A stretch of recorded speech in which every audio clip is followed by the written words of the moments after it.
Let me ask you something. Have you ever noticed this strange pattern? You finally get what you wanted. A day off, some free time, a moment of peace. And instead of feeling happy, your mind suddenly starts overthinking, worrying, or searching for what's wrong. It's like happiness shows up and your brain quietly pushes it away. Now here's the shocking part. This is not because something is wrong with you. It's not laziness, it's not negativity, and it's definitely not a personality flaw.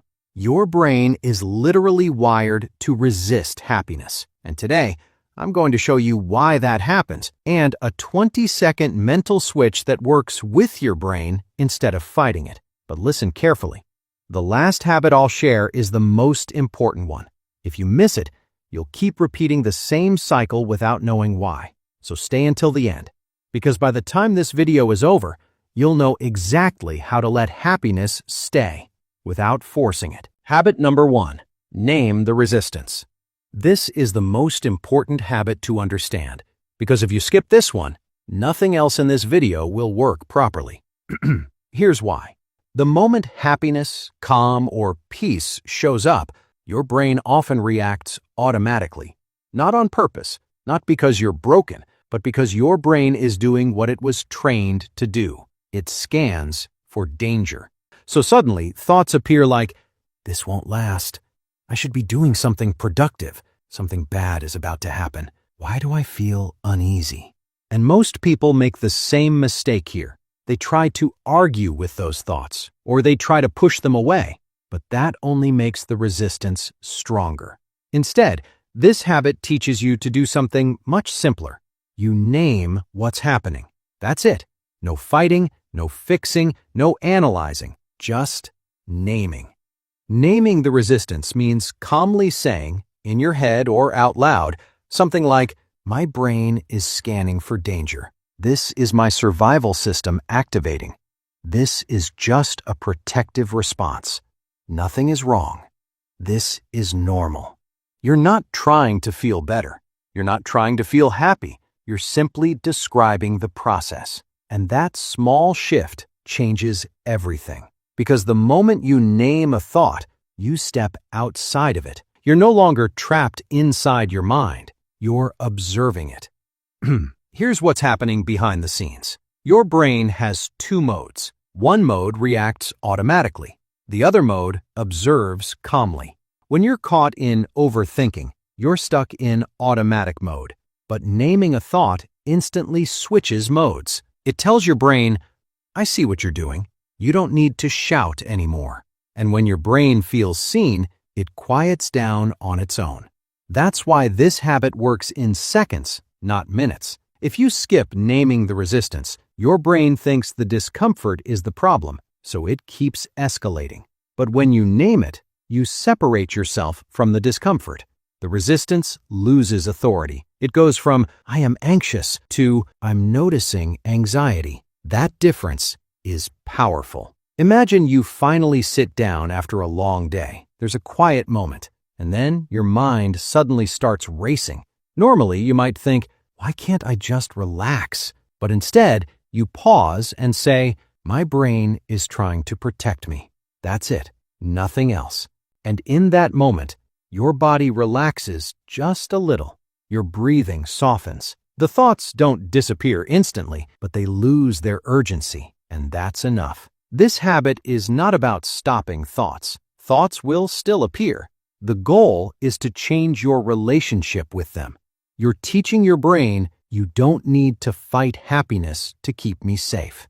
And once your brain understands that, it stops resisting. Because most of the time, this entire process takes less than 20 seconds. You notice the resistance, you name it, you breathe, and the emotional charge drops. No tools, no apps, no effort, just awareness. This habit lays the foundation for everything else in the video. Once your brain stops resisting, happiness finally has space to stay. And now that you understand habit number 1, the next habits become effortless. Habit number 2, find what feels okay. Once you've named the resistance, something important happens. Your brain calms down. But it doesn't fully trust the moment yet. This is where most people make another mistake. They try to jump straight from discomfort to happiness. They think, okay, I've calmed down, now I should feel happy. But that jump is too big for the brain. Your brain doesn't like big emotional leaps. It prefers small, believable steps. That's why habit number 2 is so powerful. Instead of asking, how do I feel happy right now? You ask a much gentler question. What feels okay right now? Not great, not exciting, not perfect, just okay. Happiness can feel abstract.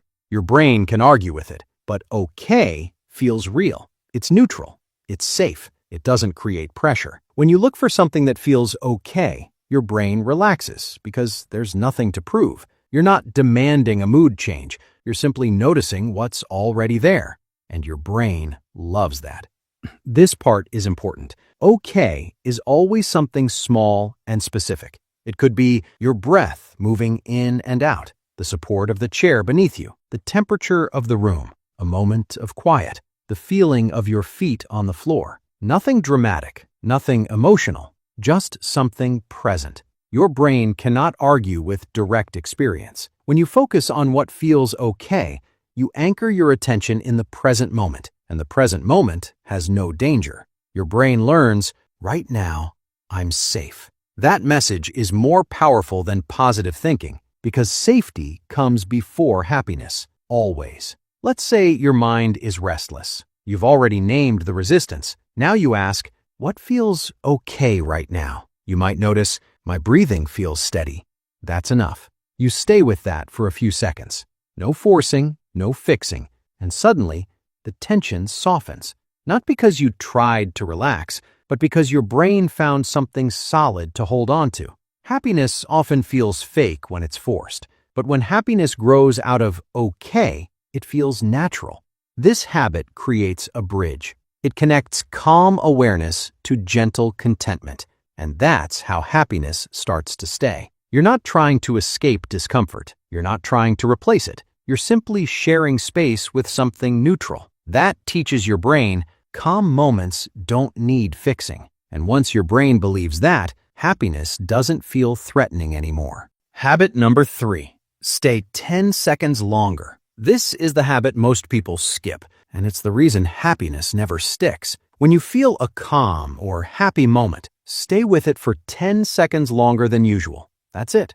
Don't rush. Don't distract yourself. Don't grab your phone. Just stay. Your brain learns through repetition, duration. If happiness is brief, your brain labels it as unimportant.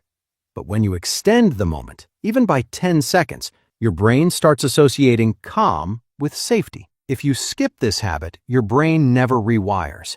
This is why it's the most important habit in the video. When you start using these habits, something strange happens. Calm may feel boring. Peace may feel empty. That's normal. Your brain is addicted to stimulation and tension, but boring means safe, and safe is where happiness grows.